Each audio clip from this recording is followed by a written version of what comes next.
The good news would be that what they call the core rate of the CPI, which does not include food and energy, actually was not up as much as expected. Doug Flynn here to sort through it, Flynn Zito Capital Management. And then the question becomes, what does the Fed kind of do with all of this? And, where are interest rates going? Yeah. But what would you say about inflation, first of all?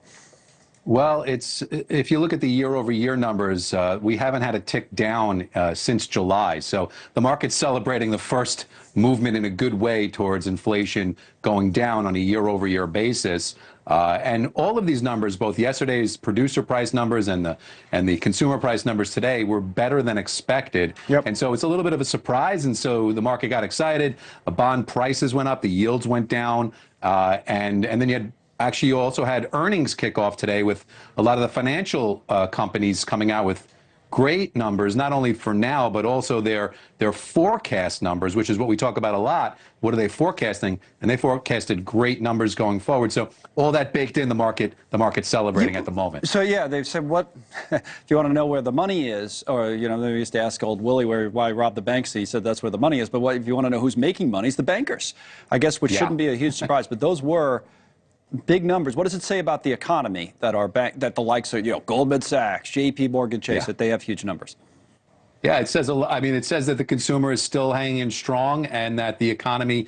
The issue is that if the economy is sort of going through a period of where inflation's coming down, that puts rate cuts sort of back on the table. And right now that's been put on the side for a long time. Now listen, the January, it's less than a 3% chance that we're going to get a cut, so the market's not looking for it now, but they're looking like, hey, at least we're not going to have rates go up, because if inflation stayed high, or it picks back up, you're going to have that problem. So if inflation just hangs in there and gets a little bit lower, it looks like it's going in the right direction, and the consumer's staying strong here, that's a good recipe for the financial services companies and a lot of companies. So it's picking back up where the growth outlook is coming back. And when you put those things on the table, you get a cooling inflation situation that kind of fuels the risk appetite. And so that's what you see going on. We'll take it. We're basically out of time, but just a quick thought. I think it's interesting we talk about the good news on the core rates, true core inflation. But what about gas prices? That's really the reason the headline number wasn't. Why are they still hanging up or hanging in there so high?